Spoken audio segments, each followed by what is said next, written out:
Okay. If you permit me. Yeah, That's the I don't know, maybe you can give me the English version. So ufu duapa ne yepiao. If you do the right things, you get the right support. You get the right support.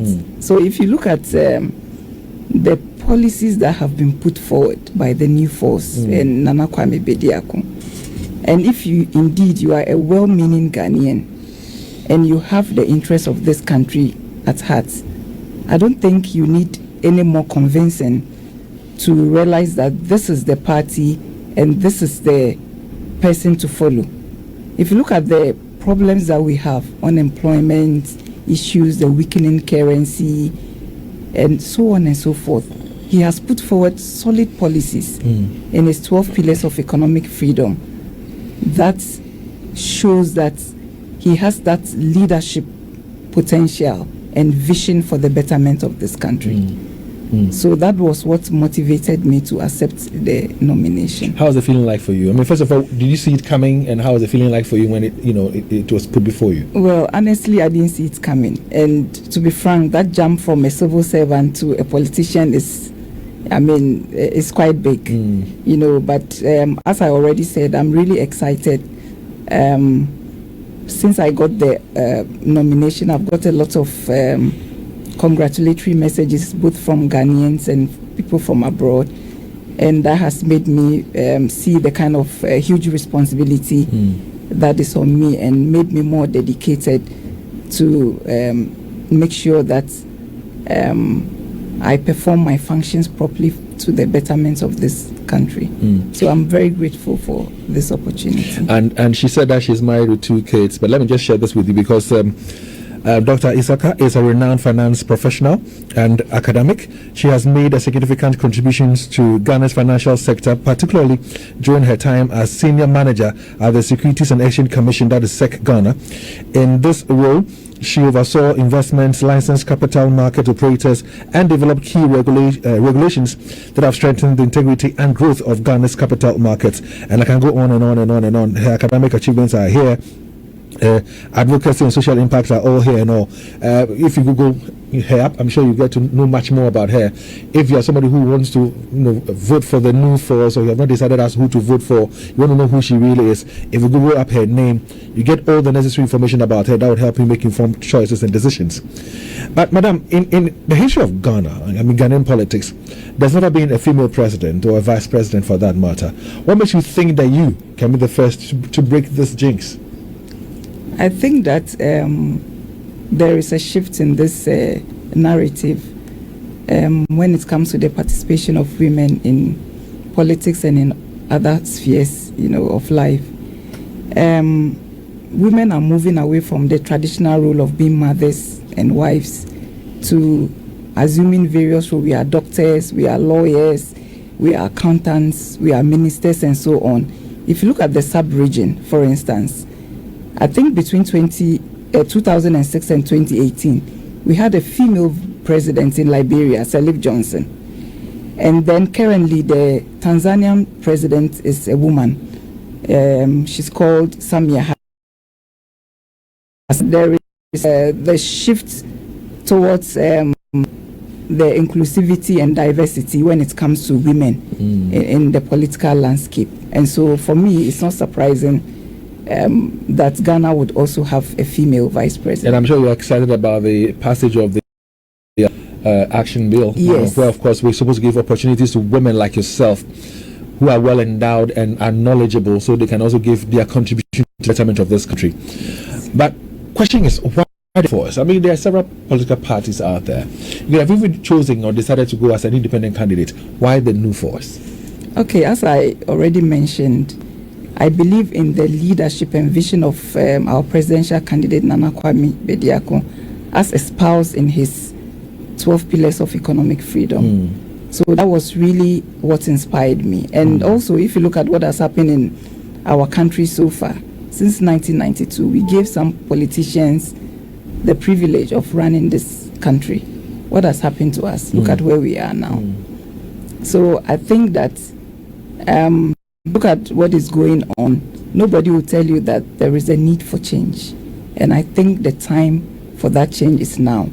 And the new force is the viable alternative for Ghanaians at this moment when it comes to lifting up Ghana from where it is now, from the doldrums. So I think that the new force is the right choice for all Ghanaians at this moment. Now, if I'm not mistaken, you've mentioned the 12 pillars of this economic transformation about 3 times. Now, are there any specific policies tailored towards women? And that's 12 pillars you keep mentioning. Yes. Women are really at the heart of the policies that we seek to implement. So, if you look at our core values, we say equity, equality, and empowerment. So, in the first place, we believe that women and men should have equal opportunities. And if you look at our first pillar, the 16th Regional Industrial Revolution, the industries that we seek to establish in all the regions, we are going to have processing, packaging, plants, and so on. And there is a lot of opportunity for women to work in those industries. Apart from that, we have specific programs that are meant to provide financing for women to expand their businesses, because most of the women are found in the SME sector, and that is one of the places that is at the heart of our policies. Beautiful. And in case you're wondering whom we're talking to, it's Dr.Maryan Issaka Krese, and she's the running mate for Nana Kwame Bediakun, who's the presidential candidate for the new force. Now, I have heard about the new 6. I've heard about it, but for the benefit of those who are watching us on Facebook on Love in the Morning, or Love 99.5, or those who are listening to us, what's the new 6 all about? And you are the first to be unveiled from the new 6. Who are the rest of the people that constitutes the new 6? Yeah, rightly said, I'm the first of the 6 to be unveiled, and these are supposed to be experts that will support our presidential candidate Nana Kwame Bediakun as he seeks to implement the various policies towards uplifting the nation. So when are we to expect the unveiling of the rest? I think that should be a question for Nana Kwame Bediakun. I mean, he does his things in a very systematic manner. So at the right time, he will then unveil them. But what would be their role or responsibility as we inch closer to election 2024? Yes, so these are experts in law, economics, marketing, just to mention a few. So, like I said, they are behind the scenes. We have started working because we have the confidence that we are coming to power. So we are working and putting into place the structures that we need to run this economy. Is that to suggest or to say that these people who are lawyers and co, if the new force wins the election 2024, these are people who will also be given ministerial positions? Well, I wouldn't say ministerial positions, but they will definitely be a part of the government. I see. Now, you are not known. I mean, I'm not missing words here, but you're not known in the political world. So how's the jump from being a civil servant to the political figure, the political world? How has it been like? Because earlier you mentioned that it's a big jump. Yeah. How big the jump is, I don't know. You've been telling us. But what's the response like, and how are you reacting to it? I mean, upon your unveiling and all that. You mentioned again briefly that you have received congratulatory messages from within and without, from outside the country and all that. And again, like I mentioned, you're not known in the political world. And there's a really big jump. Tell us about it. Yeah, I mean, rightly said, it is a big jump. But I wouldn't say that, as I mentioned before, I lecture at the University of Ghana Business School. So I have a lot of students that I have taught. Apart from that, my role in the capital markets, working for the Securities and Exchange Commission, involves a lot of stakeholders. So we do investor educations, and then we are also involved in developing the regulations that govern the capital markets. So I think that if you come to that space, I'm known. And then if you come to the academia as well, I'm known. So I'm not completely unknown, even though I'm not the traditional politician, so to speak. Have you heard a saying, politics is a dirty game before? I have. Doesn't that bother you, scare you in any way? No, I think that the key thing for you to know is to convince yourself that you are doing the right thing. So if you know that you are doing the right thing, I think you shouldn't be afraid. So that doesn't really bother me. What if people you and I know sometimes things are said about people that are untrue. They try to make places muddy for you and all that. You prepared for all that? Yes, I think it's all part of the game. And I think I'm really prepared for that. Like I said, for me, the key thing, I think not even in politics, in my professional life, that has been my attitude. I make up my mind to do the right thing. And once I know I'm doing the right thing, if you have criticisms, I think everybody is entitled to their opinion. You have what it takes to rub shoulders with the men and the male in this politicking that we are all in, because it's like I say, it's a dirty game. People will want to roughen people up, kakra. You have what it takes to rub shoulders off with the men. Yeah, I don't think the Ghanaians are expecting some physical tango when it comes to this game. Yeah. So let's leave the people of Ghana to decide who they want to go with. So you were unveiled in Kumasi during an historic tour by the new force. Now, can you speak up more about this 276 constituency tour? How is it going? I mean, we have footages on our Facebook page. If you join us on Love in the Morning, if you join us on Facebook on Love Nights and Up on 5, you will see them on their campaign grounds, engaging with traders, businessmen and women, engaging with chiefs, traditional leaders and all that. So you can join us on Facebook and get to see things for yourself. But how would you say the campaign is going? How are people receiving the message, especially from you? What is the message, the 1, 2, 3 messages that you're carrying out to the people? How is it being received? I think that the 276 tour is a very unique tour. It has never happened in this country before, having a presidential candidate going around the 276 constituencies to engage with the people, to try to find out what their problems and their worries are, and how to resolve them. So it is a very unique tour. I just got to join the tour just after my unveiling, and so we have visited a couple of constituencies. We've been to Manso, Ninehini, and we plan to go up north.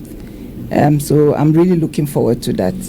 And the response has been very, very great. Some of the places, I mean, you'll be surprised the number of people who have already heard of Nana Kwame Bediako even before we get there. And the people are very excited. I think they are filled with hope when they see him. They have heard about him. They've heard about the policies that he intends to implement. And they have the hope that he's going to solve most of the problems that they face. Key being, everywhere you go, people talk about unemployment. So the response has been very great.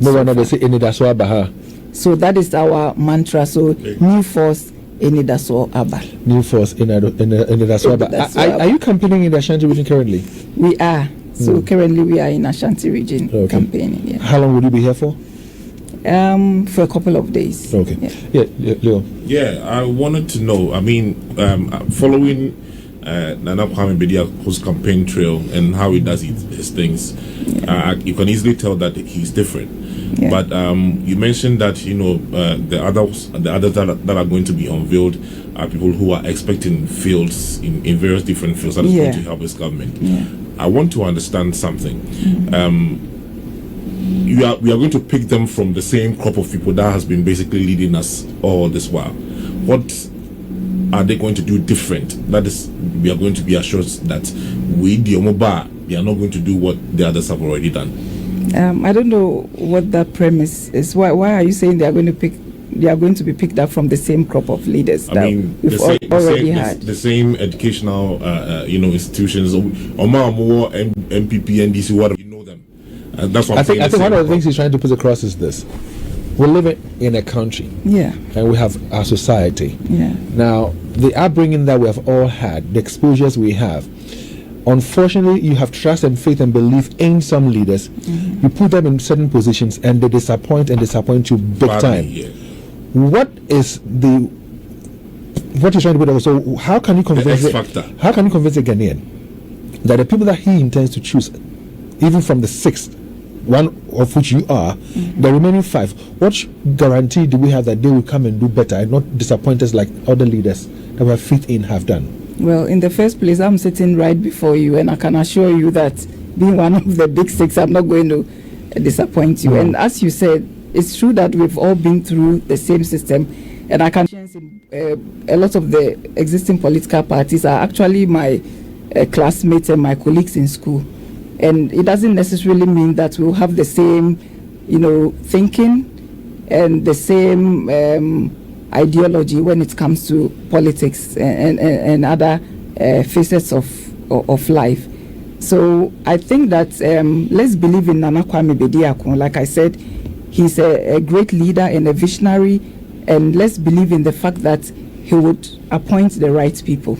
So that is all I can tell you for now. But definitely, like, I think you should just move from the fact that it's going to be from the same crop of leaders. Yeah. Now, so like you say, you're campaigning here in the Ashanti region, and you were saying that you'll be here for a while, a few more days. Yeah. Now, when I asked you to tell us about yourself, aside from telling us that you have 2 kids and all, you told us also that you're from the north. How different is your campaign going to be up north, knowing very well that the other 2 are also from part of the northern region? Well, in the first place, I'm a woman. And secondly, I think that this is a matter that we should leave for the people of Ghana to decide. So I'm a proud Northerner. We have a campaign strategy that we are deploying, and I don't think it should be different from what we are doing in the other regions. Of course, the messages will vary depending on the challenges that the local people are facing. But I think that I will be able to make equal or even more impact compared to my competitors. On your tour, as you campaign, you go to villages, you see people, you engage with them.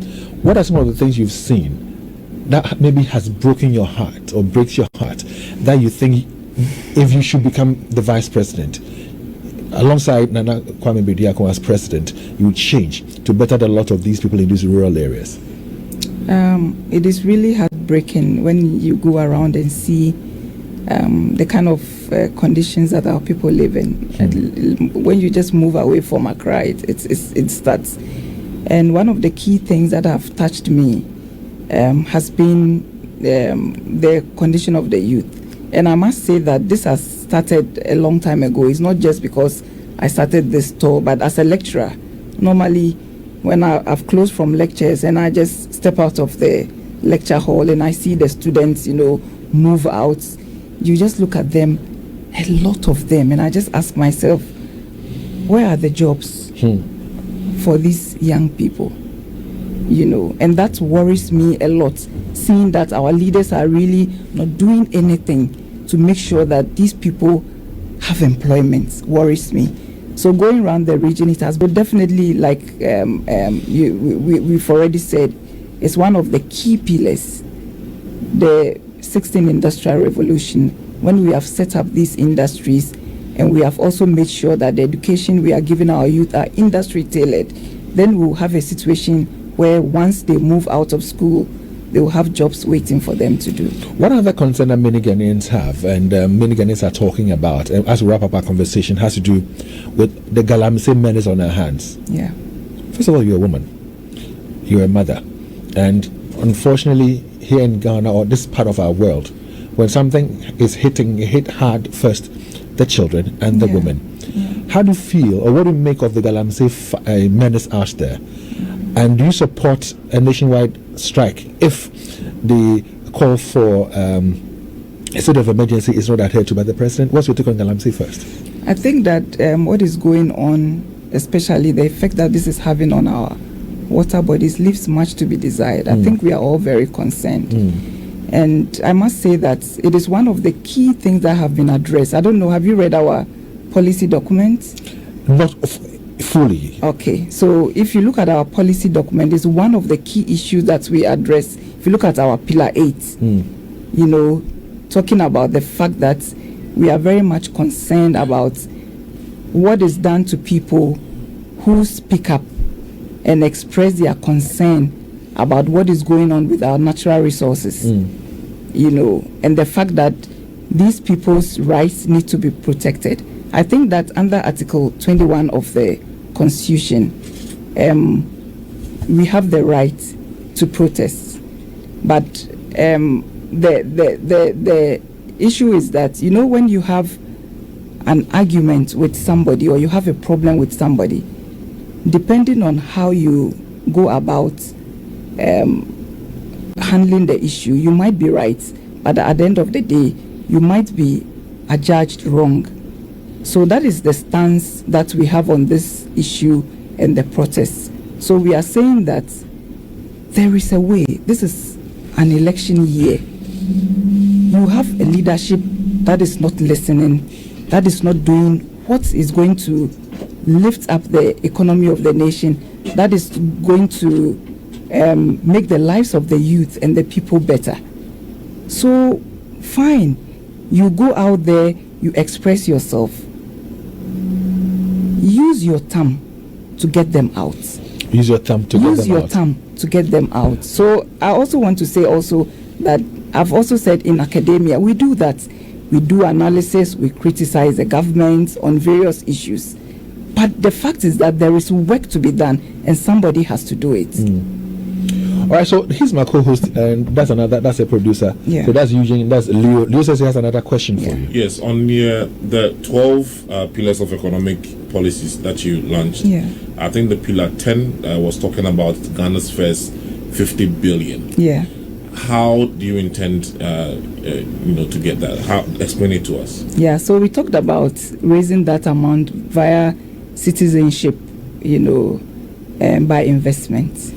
So we are going to give people the opportunity to be citizens of Ghana, but at a price. And through that, we'll be able to raise our first 50. So we're targeting 1 million people to take up this opportunity. And via that, we'll be able to raise our first 50 million. So that is the whole idea. All right, so I'm going to vote on the 7th of December this year, but I am not decided yet as to who to vote for. So as you give to us your final words or your last words, I'm sure there are people like my kind out there who do not know who they're going to vote for. So speak to us. Okay, so fellow citizens, you are all aware of what is going on in this country. We have high levels of debt.